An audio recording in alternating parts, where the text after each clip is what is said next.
In this video, we're going to explore one type of desert adaptation, avoidance. As a former desert guide from Namibia, I'm going to use Namibian examples.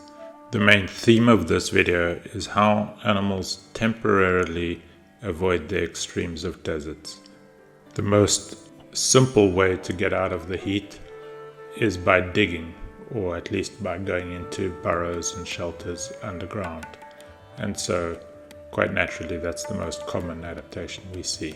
Some animals go a step further and build interesting structures of their own, and virtually every animal that's capable of it will seek shelter in the desert. We'll start out looking at some examples, and then towards the end of the video, I'll explain why this form of adaptation is so important and give you insight into how deserts work. Arid lands are places with few resources, and those few resources also include shelter. There's not many things to use as shelter. As a result, one of the most common forms of shelter is burrowing, digging a hole in the ground and getting out of the extreme of the desert. In the Namib, there are a myriad of examples of things that dig holes. This goes all the way from small things like insects and arthropods, all the way up to brown hyenas and spotted hyenas. Some animals dig a single hole, and some animals dig all sorts of holes all over the place. In the areas where I worked in the southeastern Namib, the most obvious example is Cape ground squirrels. In that region, all over the place, you'd find ground squirrel burrows wherever you were in open plains and it wasn't too rocky. The ground squirrels construct networks under the ground, so not only are there lots of holes, but they're interconnected underground. They also dig holes all over the place, so that when they're foraging in these very open areas, not only is it helping them survive the desert extremes, but they also have shelter to escape predators, so they dig holes all over the entire area that they forage in. And so any area that has Cape ground squirrels is just pockmarked with holes. Because they're such prolific hole diggers, many other animals use their holes as either ways to start their own burrows or simply move in with the ground squirrels. For example, it would be very common to see yellow mongoose living inside the same burrows as ground squirrels, just moving in and taking up some space. And other animals like aardwolf and Cape fox would often use ground squirrel holes as ways to start their own burrows. Now, the one limiting factor to digging holes is the substrate that the animals are living in. If an animal is living in an area that's too rocky or the ground is simply too hard, then they don't have a choice, they can't dig. But there's also the problem in the sand dunes. Digging in sand dunes is obviously easy because the sand is soft, but because the sand is loose, it just cascades in, and so no hole maintains its structure. In the dunes in the Namib, there are creatures that do manage to dig holes in the dunes, and they're mainly doing that by using the structure provided by some of the vegetation in the dunes. The most common example would be the gerbils found in the dunes in the Namib. But the structure of vegetation is limited, and so for many creatures in the dunes, especially in the dunes in the Namib, they are adapted to simply swimming through the sand. The important thing about dune sand is that there's a very distinct sorting that takes place. As sand is formed by wind, there's a certain size of particle that gets transported around.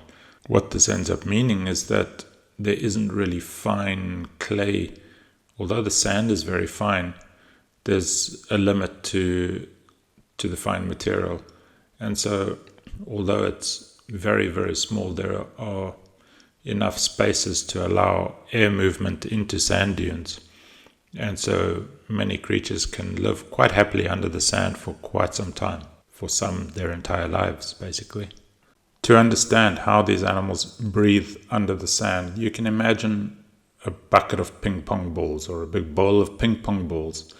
If you stuck your head into a bowl of ping pong balls, you'd be able to breathe just fine. There's enough gaps between the ping pong balls for air to be circulating, and you can breathe fine. Now, on a much smaller scale, the same thing happens in sand. And so, because of that, there's a limit to the size of creature that can live underneath the sand, but some are surprisingly big.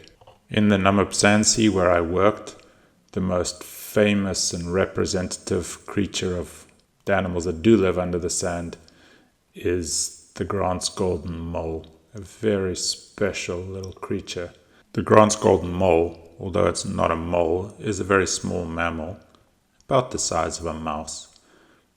When you hold them in your hand, they feel incredibly soft because of this fur that's adapted to swimming through sand. And they spend the majority of the warmer hours of the day deep underneath the sand dunes, often up to half a meter or so underneath the sand, and they live there quite happily. They only expose themselves to the surface temperatures when the temperatures are much milder on the surface. For example, in summer, they're primarily active in the deep of the night. Far less common than digging holes in the ground or living under the sand is building a structure. And this is done by various creatures of various sizes. The most clear example of this are the sociable weaver nests, these little birds that build huge nests in trees. I've done a whole video about sociable weaver nests, and so if you're interested in that, have a look at that video. Finally, I'll just mention that many things just simply seek shelter in whatever way they can. You'll often see animals like springbuck or oryx in the shade of trees. You'll see things standing in the shade of big rocks or crawling into burrows of other things just to get out of the heat. So seeking shelter is vitally important for many desert creatures. So much so that it's important to recognize that if you ever travel in desert areas and see an animal in the shade of one lone tree, don't go and disturb that animal because it may be the only shade that animal can get. Shade seeking might be a super simple strategy, but it's not just that animals want to be comfortable. They are literally under the shade as a matter of survival in the desert. Most animals that are looking for shade will need to go and find shade somewhere, a tree, a rock, or whatever shelter is available to them. But there's one animal that has a little trick up its sleeve, and that's the Cape ground squirrel that we talked about at the beginning of the video. The Cape ground squirrel has this incredibly bushy tail with a very narrow tail part, and it's mostly hair, and so it literally carries its own umbrella around. So if you see ground squirrels out in the daytime, they're able to be diurnal, they're able to be day active, mainly because they have their own shade with them. We've given some examples now of how animals get out of the heat in the desert.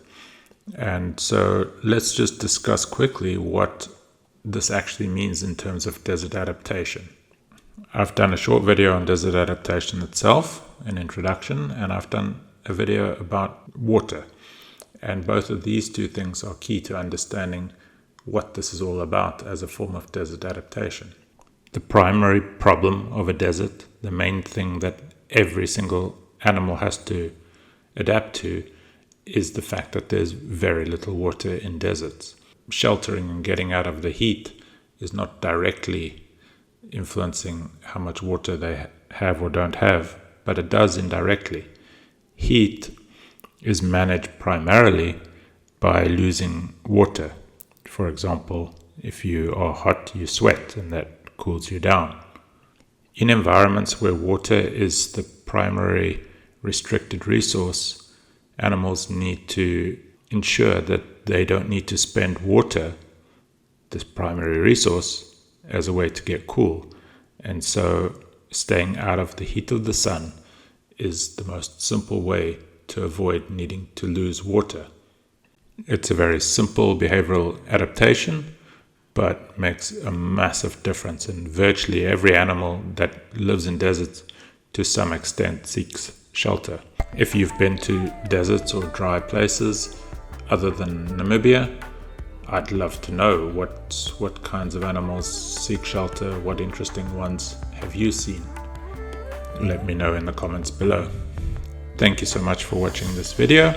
If you enjoyed it, please give me a like, and if you're interested in desert adaptation and this type of topic, keep watching my channel. I'll be doing more videos like this one in the coming weeks.